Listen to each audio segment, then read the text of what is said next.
Why was Kennedy, who was one of the most popular presidents in American history at the time of his assassination, killed?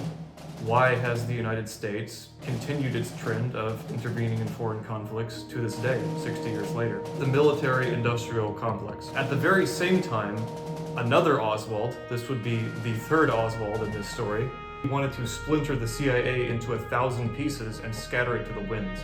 Today is the anniversary of the assassination of President John F. Kennedy. Now, most of you probably know that JFK was assassinated, and some of you have probably even seen the movie called JFK.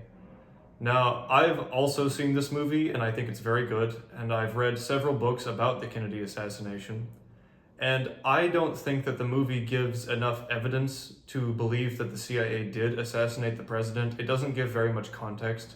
So in this video, I'm just going to give a little bit more to maybe help your understanding about the assassination and why people believe that the CIA killed Kennedy. We must guard against the acquisition of unwarranted influence, whether sought or unsought, by the military-industrial complex. By the time that Kennedy took office, the Cold War had been going on for roughly 15 years, since the end of World War II.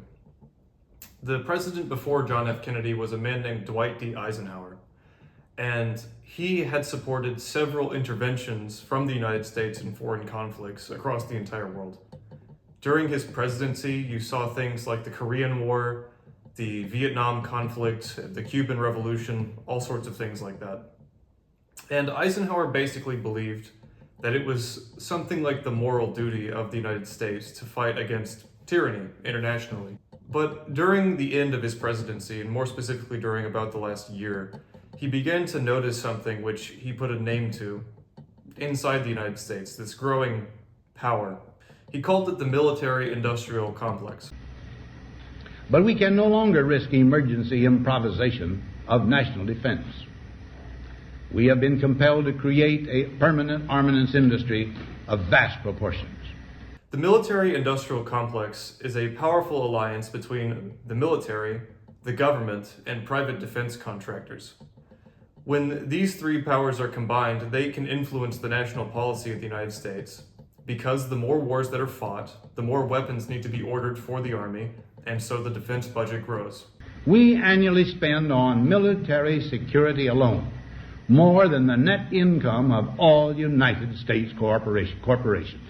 With all that in mind, we can talk about the president himself, John F. Kennedy. JFK came from a wealthy family in Massachusetts. He went to Harvard for his bachelor's degree, and right after he graduated, World War II started for the United States.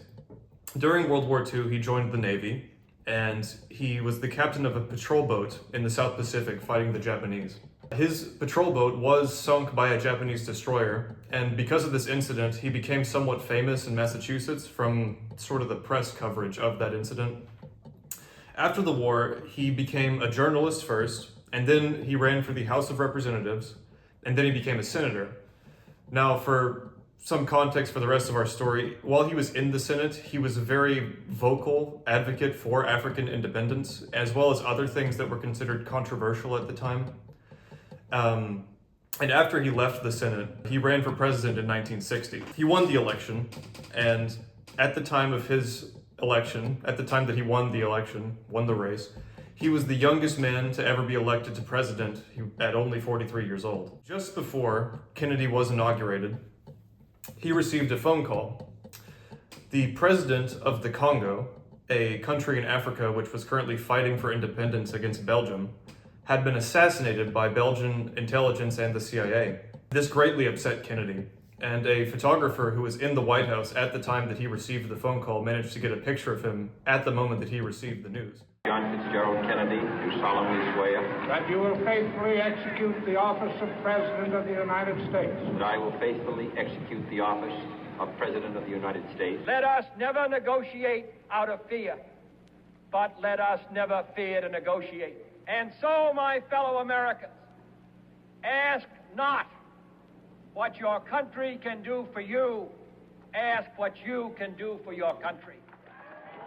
To the American people, Kennedy's inaugural address represented a change away from the Red Scare of the Eisenhower years to a more forward-thinking and moderate presidency.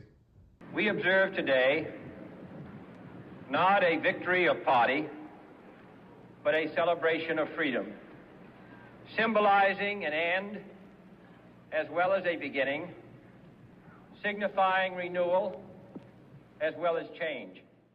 In April of 1961, the CIA, who had been planning to overthrow Fidel Castro in Cuba since the Eisenhower administration, they launched an invasion of the island in an event known as the Bay of Pigs. They used anti-communist, anti-Castro exiles, and were going to invade the island to attempt to overthrow Castro's government.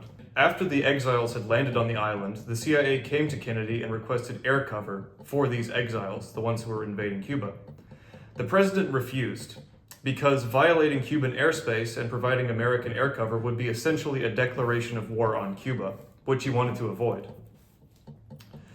And because Kennedy refused to provide air cover or any support really to this exiled Cuban brigade, the invasion and the coup d'etat failed. Cuando las tropas surafricanas avanzaban a 70 kilómetros por día, Kennedy was quoted as saying that one, the CIA had lied to him and overstated the strength of the exiles and the people's resistance to Castro, and two, he wanted to splinter the CIA into 1,000 pieces and scatter it to the winds. As a result of the failed invasion of Cuba, Kennedy began trying to regain control over the CIA and the military generally by centering the power around himself and his brother, to a lesser extent, Robert Kennedy. And it started with a firing of a man named Allen Dulles. Here's a picture of him, in case you're wondering. Allen Dulles and a few others like Richard Bissell and Charles Campbell had been in the CIA since its founding at the end of World War II. And they had sort of built the CIA into a massive shadow government that had been operating in the background of the past 3 administrations. They built it into this sort of monstrous organism that specialized in coups d'etats, interventions in foreign conflicts, and assassinations. Over the year in between the Bay of Pigs disaster and the Cuban Missile Crisis, Kennedy seems to have been trying to guard against what Eisenhower had warned about. He tried to cut off the military and the big industrialists from the decision-making in the White House. For example, in 1962, Kennedy and a couple of major corporations in the United States made a deal to reduce inflation by keeping the prices of products down.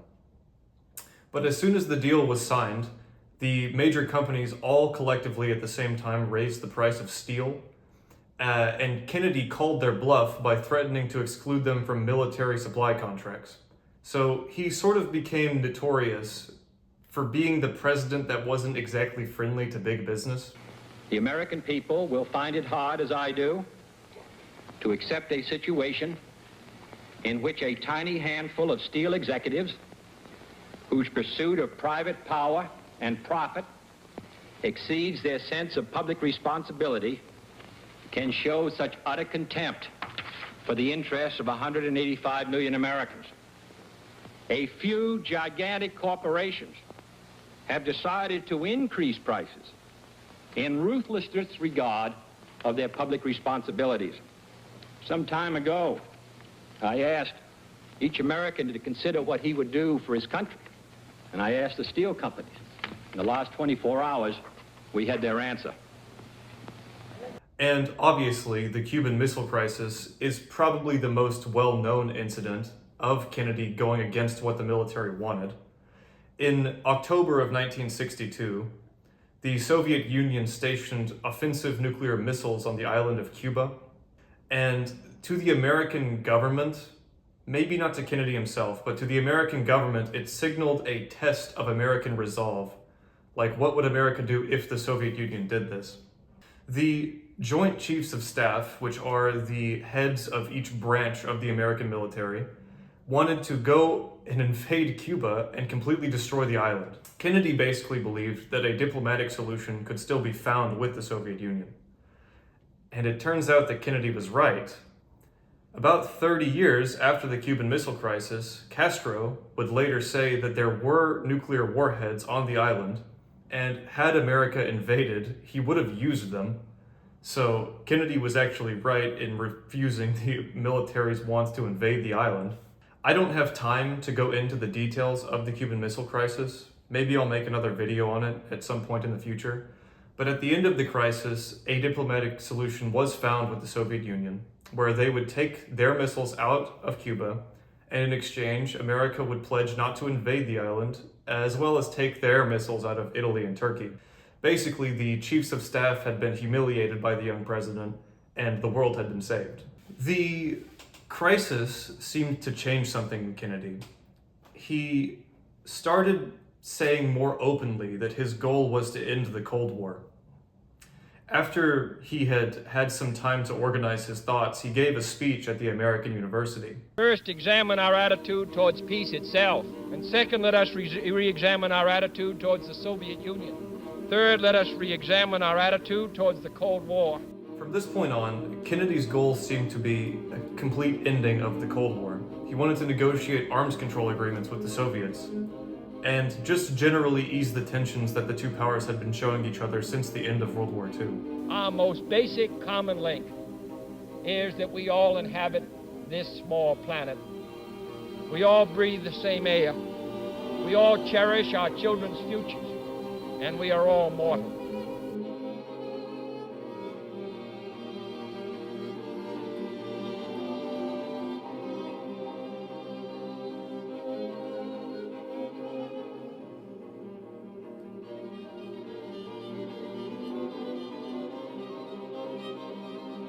But even if the president had found this sort of new righteousness, there were shady forces in the government that were gathering to oppose him. At this time, the government was becoming very hard to wield for Kennedy. He couldn't trust his State Department to deliver messages to the Soviet Union in the way that he had written them. He had to open secret communications channels between himself and Khrushchev, and Castro, actually, in order to convey to them that his goal was peace amongst the three nations. During that summer, Kennedy also ordered all American forces to be withdrawn from Vietnam by the end of 1965, which completely reversed Eisenhower's policy of intervention in the country. In early November of 1963, Kennedy was scheduled to make a presidential visit to Chicago, but before he could go, he received news of a coup d'etat in Vietnam. The president of Vietnam, a man by the name of Ngo Dinh Diem, had been assassinated, we can leave that in, I think, had been assassinated by a CIA-backed coup. Kennedy basically had lost his partner in withdrawing all American forces from the country, so he canceled his trip to Chicago. While that was going on, the Secret Service and the Chicago Police Department were arresting 5 men who were accused of being involved in a plot to assassinate the president. There were 4 snipers and 1 mentally damaged Marine by the name of Thomas Arthur Valley. 2 of the snipers were brought into custody, but their information has never been released, and it probably never will be. However, we do have a picture of this Thomas Arthur Valley, which I will show on screen now. He looks very similar, actually, to the man who would later be accused of assassinating the president, Lee Harvey Oswald. Now, I need to briefly describe Oswald because it's important for you to understand why I believe that it wasn't him who assassinated the president, basically. And to give all the evidence of Oswald being associated with intelligence communities would take more time than this video is in length. So I'm going to give you the short version of events, as short as I can make it. From 1956 to 1959, Oswald was in the Marine Corps. He was a radio operator. And in 1959, Oswald defected to the Soviet Union and gave up his American citizenship. When he was in the Soviet Union, he married a Russian woman and had a daughter. In June of 1962, in June of 1962, Oswald returned to the United States somehow. He was reissued a passport from the American State Department, but we don't know why or how. He didn't appear to have the money to afford a passport at the time, but anyway, he returns to the United States, where he settles in Dallas after he comes back. In the summer of 1963, Oswald goes to New Orleans, where he is arrested for fighting with some anti-Castro Cubans in the street. The police officer who made the arrest would later say that the incident seems to be staged, and when Oswald was interviewed by the FBI, the man doing the interview would later burn his interview notes voluntarily, and Oswald was released without charges. After all of that, Oswald returns to Dallas, where he rents a small apartment in a suburb, and then strange things start happening involving him. In October of 1963, a man claiming to be Oswald shows up at the Soviet embassy in Mexico City. He wants to apply for a visa to go back to the Soviet Union via Cuba, and he appeared to be trying to make himself memorable. He reportedly spoke broken Russian based on a CIA wiretap. We don't have a recording of this because they deleted it. But we know that Oswald spoke fluent Russian because he was trained in the language while he was in the Marine Corps. And while this other man, claiming to be Oswald, was at the Soviet embassy, he reportedly placed a pistol on the table and said that it was for his own safety. And then he was promptly kicked out of the embassy, and we don't know what happened after that. We lost track of him. At the very same time, another Oswald, this would be the third Oswald in this story, is seen at a shooting range in Dallas, where he is acting erratically. The man claiming to be Oswald was shooting at other people's targets at this shooting range. And when somebody came up to confront him, he said that he was just imagining killing that bastard Kennedy, in his own words. In October, the real Oswald, so the actual one living in Dallas, starts working at this building in downtown. This is the school book depository building, stacking books at $1.25 an hour, even though he was trained as a radio operator in the Marine Corps. Now the stage is essentially set for the assassination, right? We have our assassin seen in several different places in the same time, in the same month, October of 1963.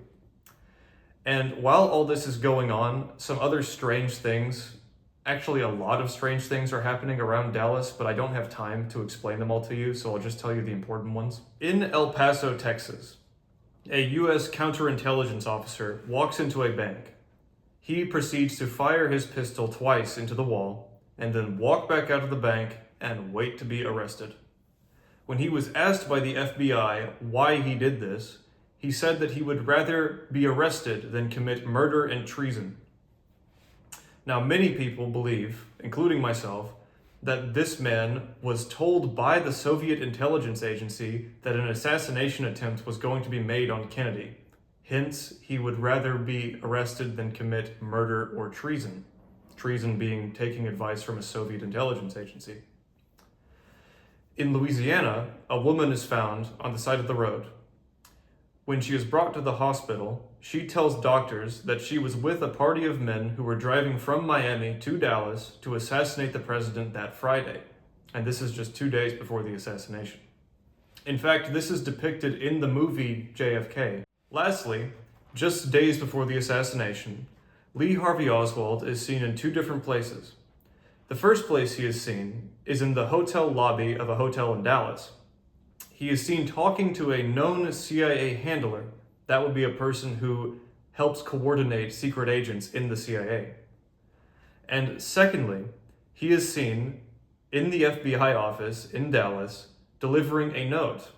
Now, we don't have a scan of this note, but according to the FBI, the note was a threat to the FBI because Oswald wanted them to stop interviewing his wife without him being present. His wife was Russian, right? Now, it's incredibly strange that a man would go to the FBI office. Americans don't usually go and speak to the FBI. And secondly, if you did go to the FBI and deliver to them a threat of action because they keep interviewing your wife, who is not American, without your permission, then the FBI would keep the note and open a file on you because it would help them make a case in case you did anything illegal. For some reason, they burned the note, so we will never know what it said. Now, before we talk about the assassination itself, I believe, and many people also believe, that Lee Harvey Oswald was a U.S. counterintelligence officer. That would explain the way that he was given a passport after defecting to the Soviet Union. It would explain why he was seen with a CIA handler in the hotel lobby of a Dallas hotel. And it would also explain why Lee Harvey Oswald, which you will soon see, was seemingly at the place where the assassination was supposed to take place and didn't know that anything had happened at the time of the assassination. So, let's talk about the president's trip to Texas. November 22nd, Friday. Kennedy boards the plane to Dallas, and that morning several men are seen being dropped off with rifles in Dealey Plaza by several witnesses. The Zapruder film is the best piece of evidence that we have that there wasn't only one shooter involved in the assassination. As we'll watch, you'll see Kennedy's head going back and to the left, as is said in the movie, indicating a shot from the front and to the right. Now, the government claims that the shots came from behind and to the left, so it would make no sense for Kennedy's head to recoil backwards after a force was applied to it in the back.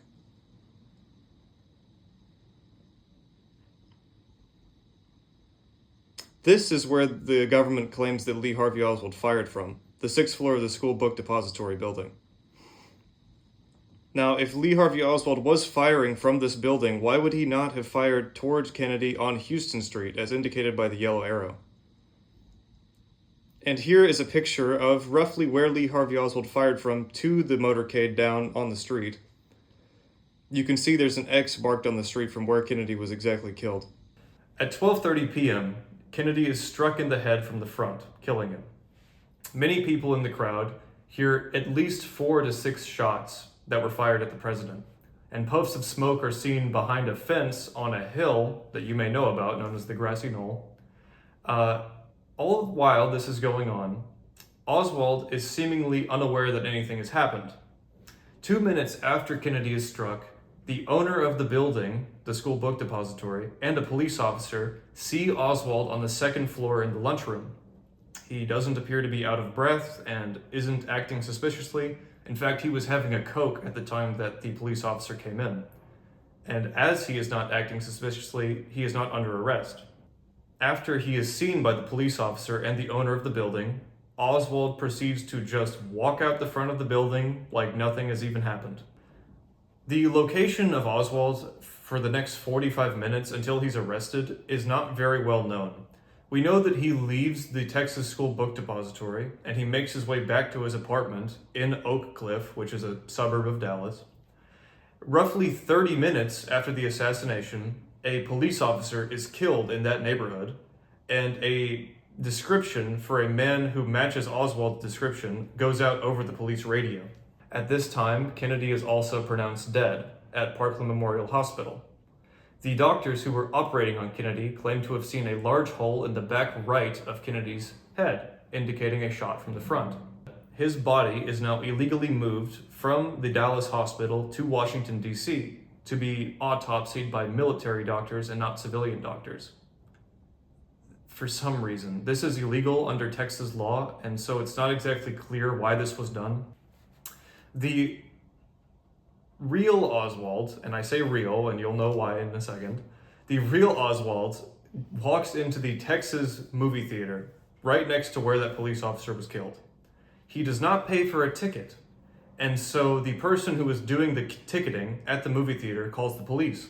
When the police hear the description of the man who didn't buy a ticket, they send 7 police cars to a movie theater for a man who didn't buy a ticket to see a movie, and proceed to arrest Oswald, the real one. Now, there was not only one man who looked like Oswald in the movie theater.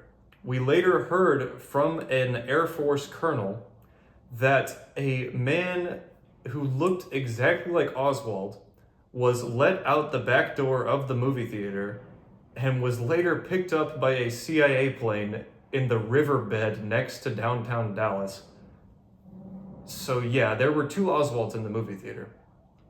When Oswald was arrested, his pockets also contained a ripped $1 bill. Now, when you are going to meet with your CIA handler in the CIA, usually what you'll do is you will have one half of a $1 bill and your CIA handler will have the other half. If your two halves of that $1 bill match up exactly, that means you're talking to the right guy. After Oswald is arrested by 7 police cars and like 12 officers for not paying for a movie ticket, he's taken to Dallas Police Headquarters. And for the next 12 hours, he is interviewed by police without a record of his interview, and without being read his Miranda rights, and without legal representation. In the United States, that means that anything that Oswald says during this interview is inadmissible in court. So even if he had admitted to killing the president while he was being interviewed, they wouldn't have been able to use it as a confession, as evidence that he committed the murder. After this, Oswald is brought in front of the press to be shown to the world. During this press release, he claims to have been, quote, just a patsy. He said, "I'm just a patsy." He also appeared not to recognize the pictures that he was shown of himself. This picture was posted in the New York Times as evidence that Oswald was the man who killed Kennedy. Now, Oswald claimed while he was on TV that this picture was not him, and that his face was put onto a different body. And well, the shadows on the face and the body don't line up. And if you've seen the movie JFK, they actually talk about this. So maybe he was telling the truth. After 2 days of being interviewed by police and being on the news, on live television, Oswald is once again brought in front of the TV cameras. However, this time it is during a prison transfer. Oswald is scheduled to be transferred from Dallas Police Headquarters to the Dallas County Jail. During this transfer, and on live television, which I'll show you the actual clip of Oswald being assassinated in just a moment, Oswald is shot in the stomach by a Dallas nightclub owner named Jack Ruby, where he is later taken to the hospital and then pronounced dead by the same doctors who had operated on Kennedy 2 days before. Jack Ruby was a mafia-affiliated nightclub owner in Dallas. And when he was arrested by police and asked why he had assassinated Oswald, he said it was to save Mrs. Kennedy from the trouble of going through a trial. So this mafia-associated nightclub owner cared so much about the president's widow that he killed the president's assassin so that she wouldn't have to go to trial. I think it's probably necessary to tell you that the CIA is known to have worked with the mafia a lot. During World War II, they helped plan the invasion of Sicily, just as a quick example, using the mafia. So the CIA and the mafia are no strangers to working together. Now, Lyndon B. Johnson, the vice president for Kennedy, is put into office after Kennedy's death. And he almost immediately reverses all of Kennedy's policies on withdrawal from Vietnam and peace with the Soviet Union and Cuba. Why was Kennedy killed? It doesn't really matter where the shots came from or how many shooters there were at the assassination. And I don't have time in this video to explain all the evidence that there wasn't just one shooter. However, I could make a video on that. That's not for this one. The real question that matters is why? Why was Kennedy, who was one of the most popular presidents in American history at the time of his assassination, killed? Why has the United States continued its trend of intervening in foreign conflicts to this day, 60 years later? Maybe it's because Kennedy saw what Eisenhower had warned of, the influence of the military-industrial complex. He saw the civilian control of the military and the intelligence agencies being gradually eroded away. And he tried to stop it. And for that valiant effort, he was killed. The House Select Committee on Assassinations found in 1979 that a conspiracy was likely in the assassination of President John F. Kennedy. They gave this information to the Justice Department, who has since done nothing. And they never will. To the last day of the American government, they will always claim that a crazy man, a radical communist, shot from the 6th floor of the school book depository and killed the president at random. As was said by CIA counterintelligence chief James J. Angleton, we're in a wilderness of mirrors. We will never know the truth about the assassination. Donald Trump, the current president of the United States, has claimed on several times that he will release all files involved in the Kennedy assassination, and he has never done this, and he won't. All that we can try to do is to understand what the man stood for and what he died for. He refused to bow to the will of unelected government officials, and for that, I believe that he deserves to be remembered. Dallas is my hometown, and last month I went to visit. While I was there, I made sure to visit the 6th floor museum, which is the museum now in the building, this Texas School Book Depository, for the assassination. Next to the road where Kennedy was killed, close to where the video of the assassination was recorded, there's a plaque. It contains a few lines from the speech that Kennedy was supposed to read at the Trade Mart after the motorcade had passed through Dealey Plaza. And it reads as follows: "We in this country, in this generation, are, by destiny rather than choice, the watchmen on the walls of world freedom. We ask, therefore, that we may be worthy of our power and responsibility, that we may exercise our strength with wisdom and restraint, and that we may achieve in our time, and for all time, the ancient vision of peace on earth, goodwill toward men. This must always be our goal, and the righteousness of our cause must always underlie our strength. For as was written long ago, except the Lord keep the city, the watchman waketh but in vain." In the long history of the world, only a few generations have been granted the role of defending freedom in its hour of maximum danger. I do not shrink from this responsibility. I welcome it.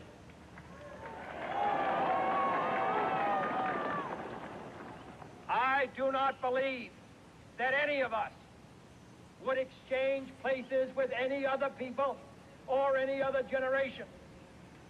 The energy, the faith, the devotion which we bring to this endeavor will light our country and all who serve it. And the glow from that fire can truly light the world. We are not afraid to entrust the American people with unpleasant facts, foreign ideas, alien philosophies, and competitive values. For a nation that is afraid to let its people judge the truth and falsehood in an open market is a nation that is afraid of its people. What kind of a peace do I mean, and what kind of a peace do we seek? Not a Pax Americana, enforced on the world by American weapons of war. Not the peace of the grave or the security of the slave. I am talking about genuine peace, the kind of peace that makes life on earth worth living, the kind that enables men and nations to grow and to hope and build a better life for their children. Not merely peace for Americans, but peace for all men and women. Not merely peace in our time, but peace in all time.